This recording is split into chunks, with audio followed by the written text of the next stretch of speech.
ஐ ஸ்ட்ரெயின்னால கண்ணில் பிரச்சனையா? உங்களோட ஸ்க்ரீன் டைம் மேக்ஸிமம் எவ்வளவா இருக்கலாம்?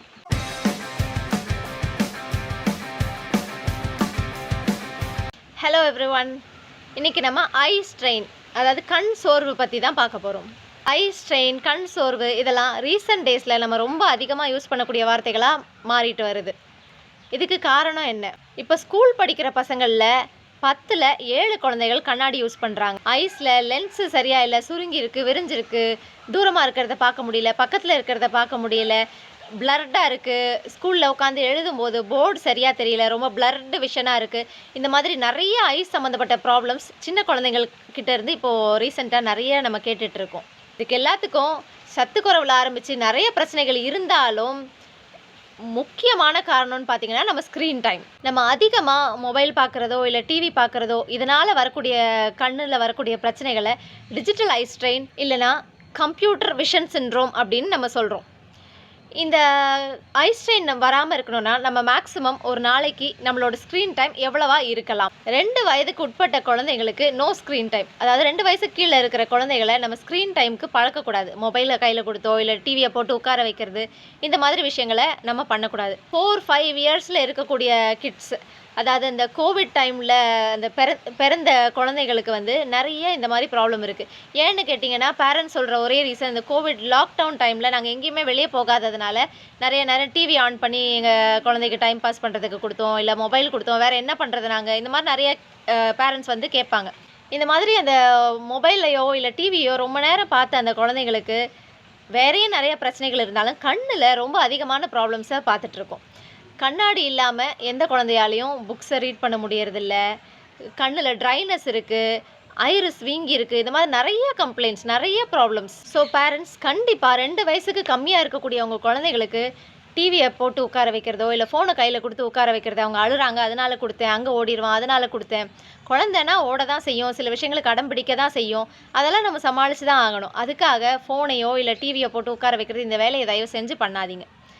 இதை இப்போ பண்ணிவிட்டு சின்ன குழந்தையா இருக்கும்போது சாப்பாடு கொடுக்கறதுக்காக மொபைலை கொடுத்தேன், இதுக்கு கொடுத்தேன், அதுக்கு கொடுத்தேன்னு காரணம் சொல்லி மொபைலை கையில் கொடுத்துட்டு ஃப்யூச்சரில் அந்த மொபைலை திரும்ப வாங்குறதுக்கு நீங்கள் தான் பாடுபடுவீங்க. அதெல்லாம் நாங்கள் டெய்லி நிறைய பார்க்குறதுனால சொல்கிறோம்.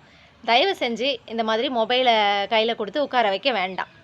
2லேருந்து 5 வயதுக்கு உட்பட்ட குழந்தைகளுக்கு ஒரு நாளைக்கு 1 ஹவர் நீங்கள் மொபைல் இல்லை டிவி ஏதாவது ஒன்று, இல்லை இது கொஞ்சம் நேரம் அது கொஞ்சம் நேரம் அந்த மாதிரி பார்க்குறதுக்கு அலோவ் பண்ணலாம். அதுக்கு மேலே வேண்டாம்.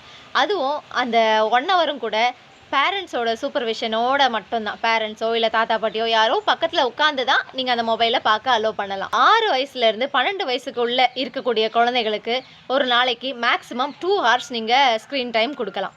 அது மொபைலாக இருக்கட்டும் இல்லை டிவியாக இருக்கட்டும். அதே நேரத்தில் சிலர் சொல்லுவாங்க, இந்த நிறைய இந்த மாதிரி கொடுக்காதீங்கன்னு நம்ம பேஷண்ட்ஸ்க்கு அட்வைஸ் பண்ணும்போது அந்த பேரண்ட்ஸ் சொல்கிற ரீசன் என்னவாக இருக்கும்னா, அவன் ரொம்ப நேரம் மொபைலில் படிச்சுட்டு தான் இருந்தான், அதனால தான் அதுக்கப்புறம் கொஞ்சம் நேரம் விளையாடுறதுக்காக கொடுத்தேன். படிக்கிறதா இருந்தாலும் சரி இல்லை விளையாடுறதா இருந்தாலும் சரி, என்னவாக இருந்தாலும் சரி, எதுவாக இருந்தாலும் அந்த 2 மணி நேரத்துக்கு மேலே நீங்கள் மொபைல்ஸ் பார்க்கக்கூடாது. தென் டீனேஜர்ஸ், அந்த 13லேருந்து 18 இயர்ஸ்க்குள்ளே இருக்கக்கூடிய அந்த பிள்ளைங்களுக்கு அதுவும் அவங்க என்ன பார்க்கலாம் என்ன பார்க்கக்கூடாதுங்கிறத அவங்களுக்கு சொல்லி கொடுத்து ஒரு லிமிட்டுக்குள்ளே அவங்கள பார்க்குறதுக்கு அலோவ் பண்ணலாம். But not more then 3 hours. 18 வயசுக்கு மேலே இருக்கக்கூடிய அடல்ட்ஸோட ஸ்க்ரீன் டைம் எவ்வளோன்னு பார்த்தீங்கன்னா 3 to 4 ஹவர்ஸ் மட்டும்தான். இப்போ நீங்கள் கேட்கலாம், என்னோடய ஒர்க்கே ஃபுல்லாக நான் சிஸ்டம் ரிலேட்டடாக தான் ஒர்க் பண்ணுறேன், சிஸ்டமில் மட்டும்தான் எனக்கு வேலையே, நான் 24 ஹவர்ஸ் சிஸ்டம்லேயே இருக்க வேண்டியிருக்கு, நான் என்ன பண்ணலாம் அப்படின்னு. சிஸ்டம் பார்த்து ஒர்க் பண்ணிகிட்டு இருக்கும்போது 20 minutes ஒன்ஸ், 20 நிமிஷத்துக்கு ஒரு தடவை உங்கள் தலையை கொஞ்சம் வேறு பக்கம் எங்கேயாவது திருப்பி உங்ககிட்ட இருந்து 20 feet டிஸ்டன்ஸில் இருக்கக்கூடிய ஒரு ஆப்ஜெக்டை ஒரு 20 செகண்ட்ஸ் பார்க்கணும். இந்த மாதிரி பார்க்கும்போது நமக்கு கொஞ்சம் அந்த ஐ ஸ்ட்ரெயின் ரெடியூஸ் பண்ணுறதுக்கான சான்சஸ் அதிகம். ஸோ எவ்ரி 20 minutes ஒன்ஸ் தலையை திருப்பி 20 feet டிஸ்டன்ஸில் இருக்கக்கூடிய ஒரு ஆப்ஜெக்டை ஒரு 20 செகண்ட்ஸ் கண்டிப்பாக பார்க்கணும். இதுதான் 20-20-20 ரூல். இந்த ரூலை நீங்கள் ஃபாலோ பண்ணும்போது உங்கள் ஐ ஸ்ட்ரெயினை கொஞ்சம் குறைக்கலாம். இந்த கம்ப்யூட்டர் விஷன் சிண்ட்ரோம்லேருந்து உங்களை நீங்கள் கொஞ்சம் பாதுகாத்துக்கலாம். அது உங்களுக்கு வரதை கொஞ்சம் தள்ளியாவது போடலாம். தென் மொபைல் பார்த்தாலும் சரி, டிவி பார்த்தாலும் சரி, படுத்துட்டு பார்க்கக்கூடாது. நம்ம படுத்திருந்து பார்க்கும்போது நம்ம ஃபுல் பாடி ரெஸ்ட்டாக இருக்கும்போது நம்ம கண்ணு மட்டும் வேலை செய்யும்போது, அதாவது கண்ணுக்கு மட்டும் வேலை கொடுக்குற மாதிரி இருக்கிற பட்சத்தில் அது கண்ணுக்கான அழுத்தத்தை ஜாஸ்தியாக்கும். ஸோ படுத்திருந்து படிக்கிறதோ, படுத்திருந்து டிவி பார்க்குறது, மொபைல் பார்க்குறது இதெல்லாம் அவாய்ட் பண்ணிக்கிறது பெட்டராக இருக்கும். அதே மாதிரி இருட்டான ரூமில் இருட்டான ஒரு ரூமில் எல்லா லைட்ஸையும் ஆஃப் பண்ணிவிட்டு மொபைலை மட்டும் வச்சு பார்க்குறது, டிவியை மட்டும் அது மட்டும் நமக்கு பிரைட்டாக தெரிகிற பட்சத்தில் நம்ம அதை மட்டும் பார்க்கும்போது அதுவும் நம்ம கண்ணுக்கு ஒரு பெரிய ஸ்ட்ரெயினாக தான் இருக்கும். அளவுக்கு அதிகமான ஸ்க்ரீன் டைம் மட்டும் இல்லை, இருட்டான ரூமில் பார்க்குறதையும் சரி, படுத்திருந்து பார்க்குறதையும் சரி அவாய்ட் பண்ணும்போது நம்ம இந்த கம்ப்யூட்டர் விஷன் சிண்ட்ரோம்லேருந்து நம்ம ப்ரிவெண்ட் பண்ணிக்க முடியும், அட்லீஸ்ட் போஸ்ட்போன் பண்ண முடியும்.